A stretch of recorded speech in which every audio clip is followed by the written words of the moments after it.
గతేడాది లాగానే ఈ ఏడాది కూడా చిన్న సినిమాల హవా అటు తమిళంలోనూ ఇటు తెలుగులోనూ ఎక్కువగా కనిపిస్తూ ఉంది. తమిళంలో అయితే చిన్న సినిమాలు బాక్సాఫీస్ వద్ద చిన్నపాటి సునామీలే సృష్టించాయి. ఏడాది ప్రారంభంలో విడుదలైన ప్రదీప్ రంగనాథన్ డ్రాగన్ చిత్రం కమర్షియల్గా ఎంత పెద్ద బ్లాక్ బస్టర్ అయ్యిందో ప్రత్యేకించి చెప్పనవసరం లేదు. సుమారుగా 150 కోట్ల రూపాయలకు పైగా గ్రాస్ వసూళ్లను రాబట్టింది ఈ చిత్రం.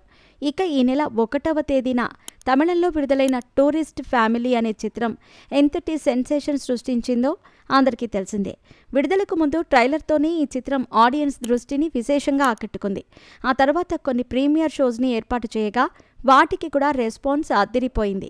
అలా విడుదలకు ముందే మంచి పాజిటివ్ బజ్ని ఏర్పాటు చేసుకున్న ఈ చిత్రం విడుదల తర్వాత మొదటి ఆట నుండే బ్లాక్ బస్టర్ టాక్ని తెచ్చుకుంది.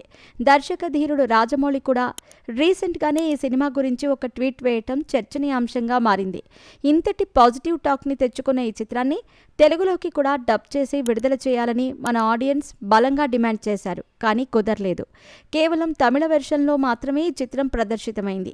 ఇకపోతే ఈ చిత్రానికి సంబంధించిన థియేట్రికల్ రన్ దాదాపుగా పూర్తయినట్టే. ఇక ఓటీటీ వెర్షన్ కోసం మన ఆడియన్స్ ఆతృతగా ఎదురుచూస్తున్నారు. ఈ సినిమా డిజిటల్ రైట్స్ని జియో హాట్స్టార్ సంస్థ కొనుగోలు చేసింది. ముందుగా కుదుర్చుకున్న ఒప్పందం ప్రకారం ఈ చిత్రాన్ని 4 వారాల తర్వాత డిజిటల్ స్ట్రీమింగ్కి అనుమతి ఇవ్వాలి.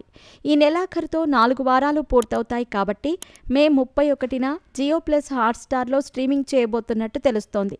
తమిళంతో పాటు తెలుగు, హిందీ మరియు ఇతర ప్రాంతీయ భాషల్లో కూడా ఈ చిత్రం అందుబాటులోకి రానుంది. మన ఆడియన్స్ నుంచి ఈ చిత్రానికి ఏ రేంజ్ రెస్పాన్స్ రాబోతుందో చూడాలి. ఈ చిత్రంలో శశికుమార్, సిమ్రాన్, యోగి బాబు తదితరులు ప్రధాన పాత్రలు పోషించారు. శ్రీలంక నుండి అక్రమంగా తరలి వచ్చి చెన్నైలో నివాసం ఉంటున్న ఒక కుటుంబాన్ని గుర్తించిన ప్రభుత్వం ఆ కుటుంబానికి విధించిన శిక్ష, ఆ తర్వాత ఎదురైన పరిణామాలను ఆధారంగా చేసుకుని ఈ చిత్రాన్ని తెరకెక్కించారు. ఆద్యంతం ఉత్కంఠభరితంగా ఈ సినిమా సాగుతుంది. థియేటర్స్లో సంచలన విజయాన్ని నమోదు చేసుకున్న ఈ చిత్రం ఓటీటీలో ఏ రేంజ్కి వెడుతుందో చూడాలి.